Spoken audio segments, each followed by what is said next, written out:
West Bremer Radio. It's 8:14. Look, there's a lot to pack in this 15 minutes. We've got Harold the H. Peacock.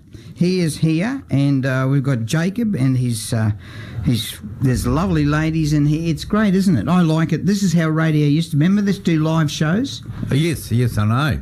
We got a crowd in here, an audience. You know, and they used to make noises like someone's at the door. That's right. Isn't that how they used to do it? And you know, when they used to pretend to hit you, and they'd be like, "Oh, I'll line up and go, oh, swing it." There you go. Oh, we're still back in the 40s. Yeah.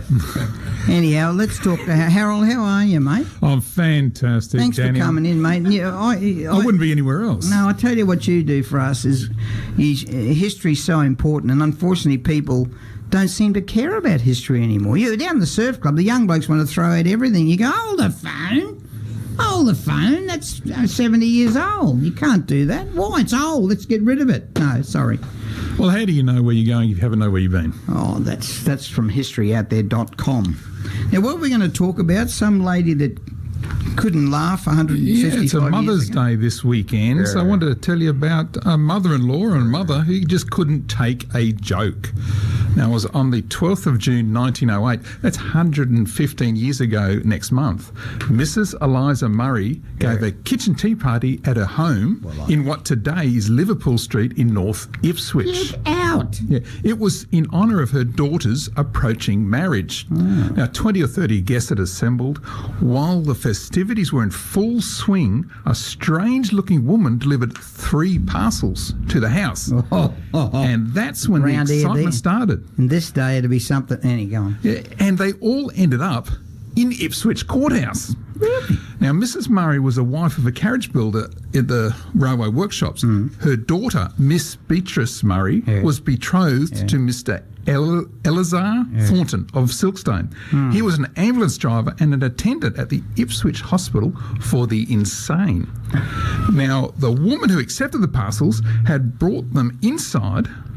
Her name was Caroline Budd. Now, her husband was John Budd, and he was one of the great characters in Ipswich history. Yeah. John Budd said that he was a founder of the Australian Navy. Whether it was true or not, I don't know, but he said he did. He invented a hydropower scheme.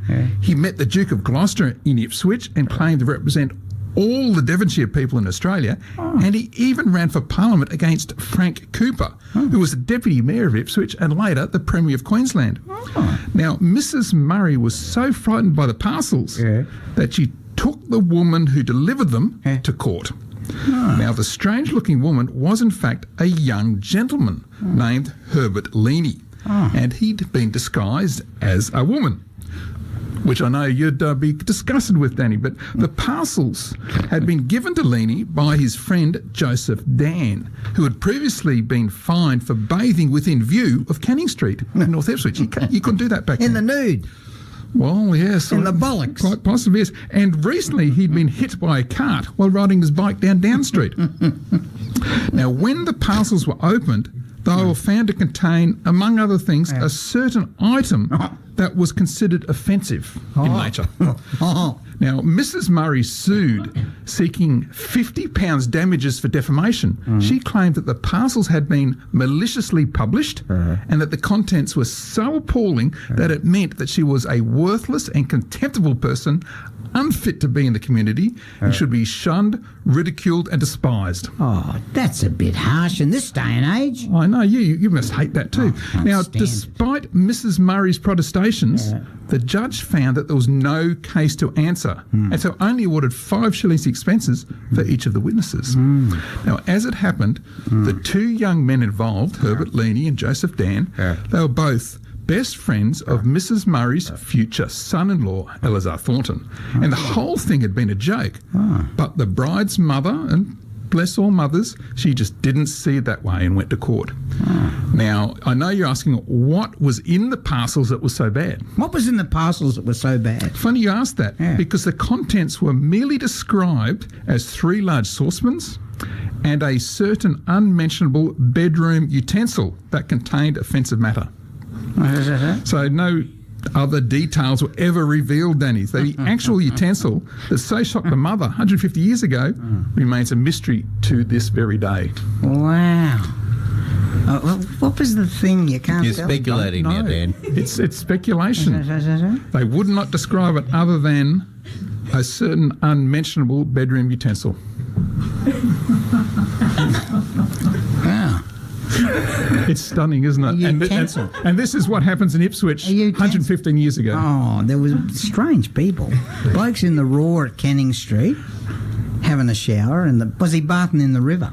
That's right, yeah. Delivery drivers dressing up as women. Bloke was related to Buddy Franklin. His name was John Budd or something, wasn't it? I don't know. Anyhow, well, what about Jacob is here with his big... Are we allowed to...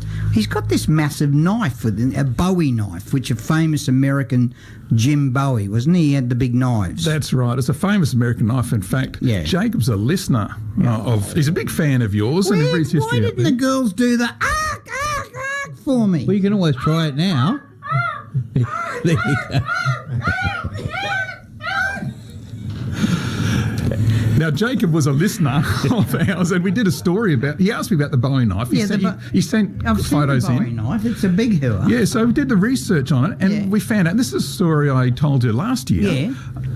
It was actually from his grandfather who'd got it as a result of the Battle of Brisbane back in 1942 when the Americans fought the Australians in the streets of Ipswich. Because the men had something... What'd they say? The Americans had more money, better clothes... And, Something like that. Yeah, but it all started because the Australians went to the defence of an American soldier against the MPs, the American MPs, and it escalated from there. And there were deaths in the streets. Yeah, so it really was It was a bad. real battle. It was. And Jacob's grandfather, that's how he got this knife. So we researched that, but we actually also found a link to here in Ipswich, where Jacob's granduncle was actually curate at St Paul's, just up the road here in Ipswich, and his 3 times great grandfather was one of the founders or one of the early settlers in Ipswich and is actually buried at Ipswich Cemetery. And Jacob's going there today to see the headstone for the very first time. For the first time. Well, I'm trying to find my great-grandfather too. You're going to help me. No, Jack Sim was going to.